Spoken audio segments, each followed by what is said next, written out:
Let's take a look at a number of characterization results. So the goal here is not to go through the proofs of these results. And in fact, I'm not even going to spend a lot of time making sure that I'm very precise about the statements of the axioms. Rather, I want to look at 5 related characterization results and just get a sense of what the axioms say, what the axioms are. So to remind you, we're going to be working in a variable population model. So what that means is that we have a function from the set of ballots. Here, a ballot, as a reminder, is going to be a function from some set of voters, whichever set of voters are currently involved in the election, to the space of ballots, where a ballot might be a linear ordering over the candidates, a subset of the candidates, grades you assign to the candidates, whatever it may be. So a variable population model, a group decision method, is a function that maps profiles to non-empty subsets of the set of candidates. So we're interested in methods that select winners and not worrying so much about the overall group ordering. The 5 characterization results that we're going to look at are listed here. We're going to start by looking at positional scoring functions. This is an early result of Peyton-Young. Very interesting result. The ballots there are linear orders over the set of candidates. Now, of course, Borda count is an example of a positional scoring function. And we're going to see that if you add one axiom, you can actually pick out Borda count as well. Then we're going to move to a different space of functions, and that's because we're going to look at approval voting. And in approval voting, the ballots are different. Ballots are non-empty subsets of the set of candidates. But interestingly, we're going to see that the same axioms that we use to characterize Borda count also work for approval voting. Then we're going to quickly look at plurality rule, and finally, a new result that characterizes range voting. So let's get started with positional scoring rules. Here's the formal definition of a positional scoring rule. The idea is that we have a set of scores.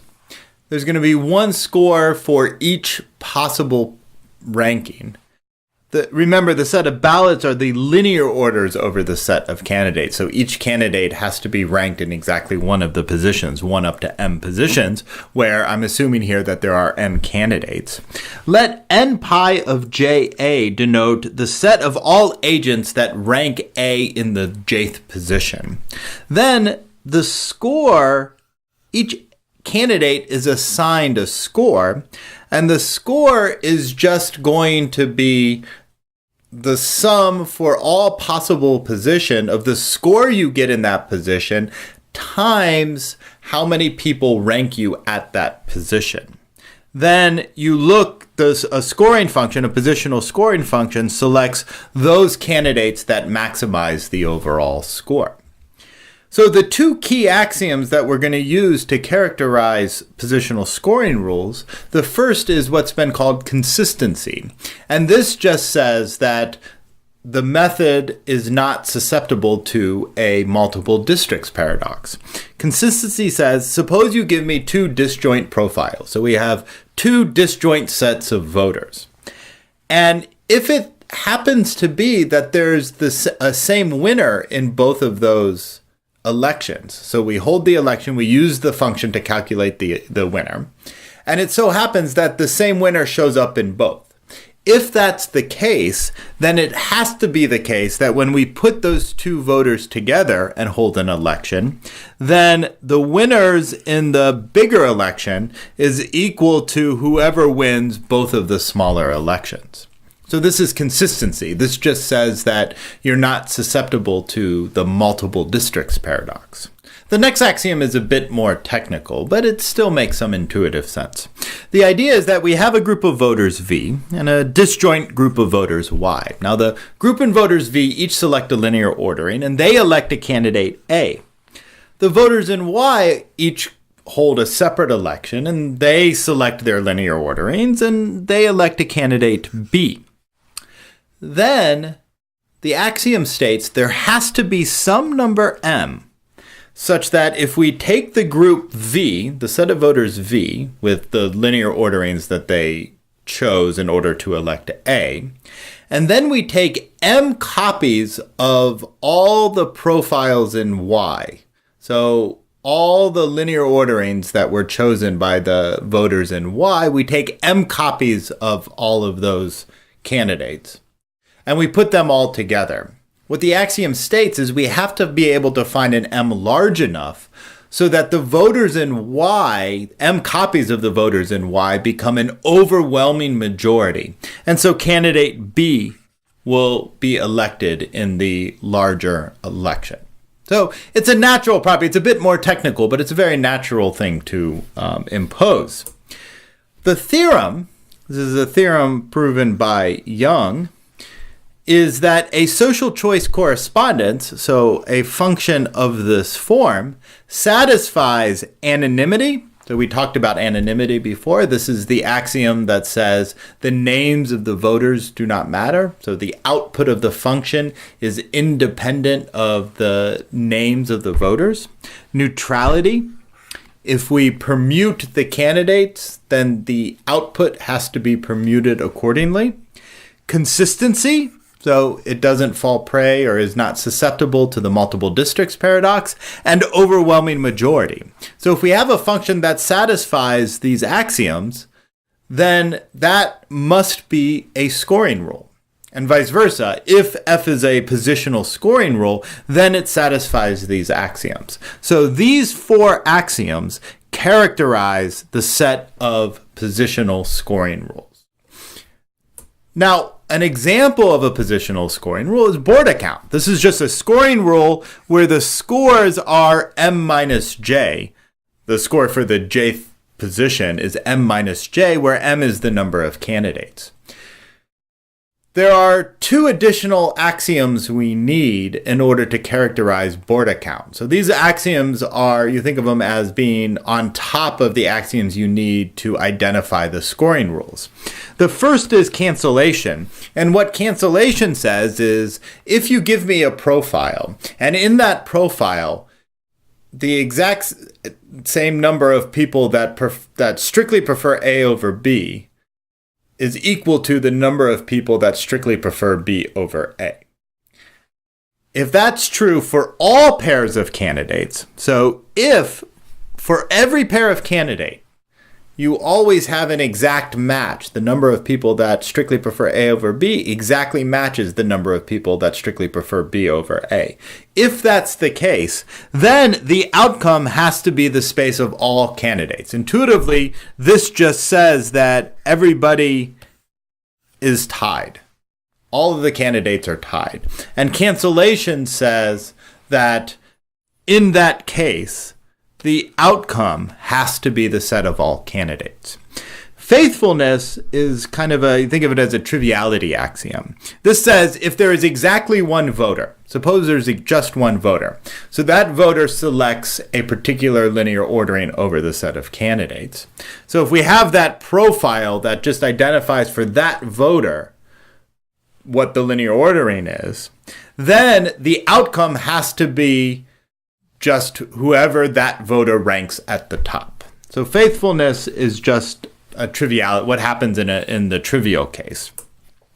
What was proven is that a social choice correspondence satisfies anonymity, neutrality, consistency, and cancellation and faithfulness. So these 5 axioms uniquely pick out border count. What's interesting is that when we move to approval voting, we actually use the exact same set of axioms. The difference, of course, is that we have to now move to a new space of functions. So the space of functions now, the ballots are going to be the non-empty subsets of the set of candidates. And what has been shown by Fishburne and later in this more recent paper, that a social choice correspondence satisfies anonymity, neutrality, consistency, cancellation, and faithfulness, the exact same axioms we use to characterize border count, if and only if F is approval voting. I added asterisks here because, of course, strictly speaking, they're not the exact same axioms, because they need to be adapted to this new setting where we're in this new space of functions. So the ballots now are subsets of the set of candidates rather than linear orderings. And actually, Alos Ferreira showed that we do not need the neutrality axiom. So interestingly, what this means is that neutrality actually follows from the remaining axioms. Let's quickly look at plurality rule. The characterization of plurality rule is quite straightforward. The idea is we just need to impose this tops only axiom. So it's essentially the exact same characterization as board account. Remember, plurality rule is also an example of a scoring rule. We simply need to remove the cancellation axiom from board account, and we don't need faithfulness either, and we impose this tops only axiom. What tops only says is the following. Suppose that we have some linear ordering. Let T of R denote the top ranked candidate. This is the candidate that's ranked at the top. Then if you give me a profile, let T of pi be the sequence of all top ranked candidates. So for each voter in that profile, who's ranked on top. Then for A in X, let top pi of A denote all the voters that rank A at the top. I have a little typo here. Ignore that other bracket. So top pi of A is a set of all voters that rank A at the top. Then F is plurality rule if F picks out the candidates that are ranked at the top by the most voters. Then what the tops only axiom says, if you give me two profiles, and these two profiles now are on the same set of voters, if those two profiles agree on who's ranked at the top, then the outcome has to be exactly the same. So the function can't distinguish between rankings that agree on who's ranked number one, who's ranked at the top. Then what you can show is that a social choice correspondence satisfies anonymity, neutrality, consistency, faithfulness, and tops only. So exact same axioms as board account, except we drop the cancellation axiom and replace it with tops only, if and only if it's plurality rule. And finally, let's look at a newer result that characterizes range voting. This is a bit more sophisticated, so I'm going to have to be a bit more sketchy about the statement, the precise statement of the axioms. But so remember what range voting is. Range voting allows each voter to grade the candidates. Grades here are going to be numbers between, say, 0 and 10, or 0 and 100, or 10 and 20. It doesn't matter as long as there's a bound on the size of the grades. Then for each candidate, you determine that candidate's overall average grade. So you average all the grades that are assigned that voter by that candidate by each of the voters. And then the candidate with the highest overall average is declared the winner. So formally, the way we can think about that, we're in a space of functions where the ballots are these signals, and the signals are just going to be some bounded set of numbers. But abstractly, we could just think of them as signals that the voters send via the ballots. Now, there's two notions we need to state the axioms. The first is this idea that one voting method is at least as expressive as another voting method. So this, we say that F is at least as expressive as G if the voters can express any profiles of opinions via F, which they could have expressed via, via G. So let me explain this with just an example. An example will make it clear. Range voting is at least as expressive as approval voting. And why is that? Well, with approval voting, you can express lots of opinions. But those opinions, any opinion you can express, so an opinion just is a selection of the subset of candidates. Any opinion you can express, that just says that I approve of the candidates in that set. I can also express that opinion in range voting by simply assigning the exact same score to each of the candidates in that approval set. We also can say, so another example, range voting is at least as expressive as board account. Why? Well, board account, I can express an opinion that I rank the candidates, linearly rank all of the candidates. Well, I can do the same thing in range voting by taking my scores and assigning the highest score to my top-ranked candidate, second highest score to my second-ranked candidate, and so on. So that's the intuition behind what it means to say that one voting method is at least as expressive as another voting method. The second idea, we say that F admits minority overrides if, regardless of the size of the set of voters in a profile and the weight of existing public opinion, a single voter can always cast a vote that changes the outcome.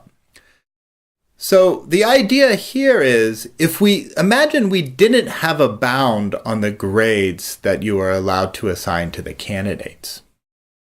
If that was the case, if there was no bound on it, then no matter how everybody else in society felt, if I really liked one candidate, regardless of how everybody felt, I could throw off the average for that candidate by just assigning a huge number. I could just pick some huge number, and I could override the will of the majority of the rest of society by simply assigning a very, very large number, just inflating my grade for that particular candidate.